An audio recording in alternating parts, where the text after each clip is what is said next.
مساء الفل يا قمر، احلى كرومبا للجميل. تسلم ايدك، تعيشي وتجيبي. عرفتي منين ان انا عايزه كرومبا؟ ده انا كنت لسه هرن عليك اقول لك عدي هاتي لي واحده من السوق وانت جايه.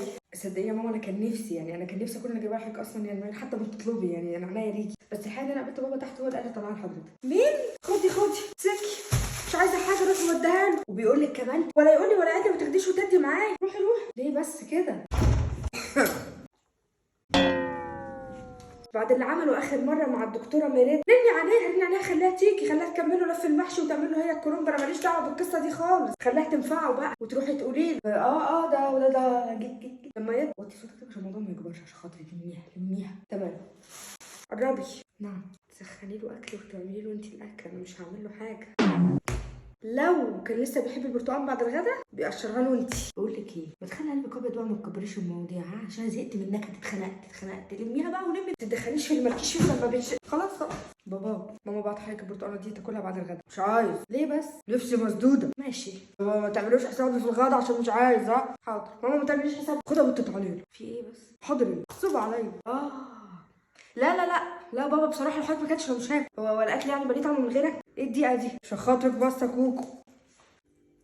ماما في ايه؟ حاجه والله مفتوحه مش عايزه تقفل، عماله اعمل فيها مش ضامنه. كلمي بابا بسرعه. طيب اروح اكلمه انا؟ طب استني انا هتصرف. هتعملي ايه طيب؟ انا هكلم السباك البول. قال لك ايه؟ عايز 500 جنيه عشان يجي يقفل الحنفيه. مش مشكله بس يجي نتصرف، هنغرق كده. لا معلش انا هعملها لك يا اختي، بتدفعي له انت لو مش عاجبك. هتكلمي بابا يعني؟ لا طبعا لا يمكن ارن على ابوكي. امال هتتصرفي ازاي طيب؟ استني اهو هتصرف، ما توترنيش. طريقه تصليح مياه الدوش. يا لهوي، هو حضرتك جايه تتعلمي دلوقتي؟ بقول لك هنغرق. ده في حد ما خلص الفيديو يكون بتاع ده يعني مدى بدايه. يا بنت اسكتي مش عارفه اسمع.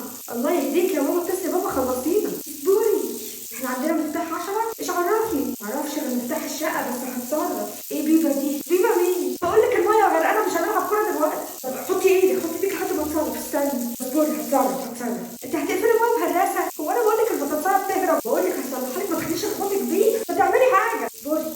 اوعي. ايه دي؟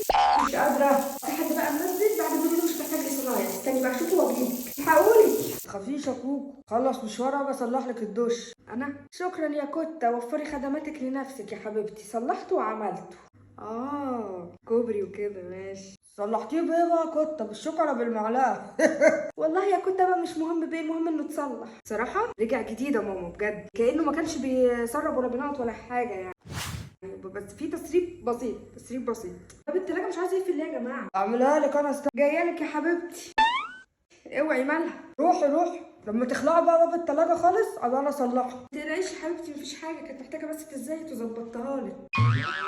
بصي قافله اهي ومية مية. انت هتعملي شيفت كريز ولا ايه يا كوتا؟ سبتي بقى الطبيخه كوتا وبدات تاخدي لي كورسات تصليح. ها متضايقه ليه؟ متغاظه ليه؟ هتموتي ليه؟ اتكلمي على قدك بس. ماما الفريزر صدعني، صوته عالي قوي. استني هو فين؟ تعالي وريني. ماما الشباك مش عايز يقفل. بتاع ده لازم يتغير. تعالي. تعملي ايه بيها دي؟ اديله خبطتين من دي هيظبط على طول. بتصلحه بجد ولا ايه؟ هنعمل ايه في الميكروويف ده؟ حط عليه شويه خل. الكيس جوافه. السرير عمال لي زيك. مشيها بقى يلا. السيفون بيسرب. الغساله اشتغلت كويس يا كوتا؟ رجعت جديده ماما. اوعى تفكري نفسك بتلوي دراع يا كوتا. انا بتعمل لنفسي لاشت بوكس وفي حالي، يعني مش عايز حاجه من حد. وبكره احشي كروم. فكرنا هنحتاجه وبسرعه هنصلحه. قاعد هيموت بغيظ وتعالوا يا ناس شوفوه. انت اللي قاعد هموت بالغيظ. وانت قاعده بتضحك عليها يا بنت. امشي خش جوه.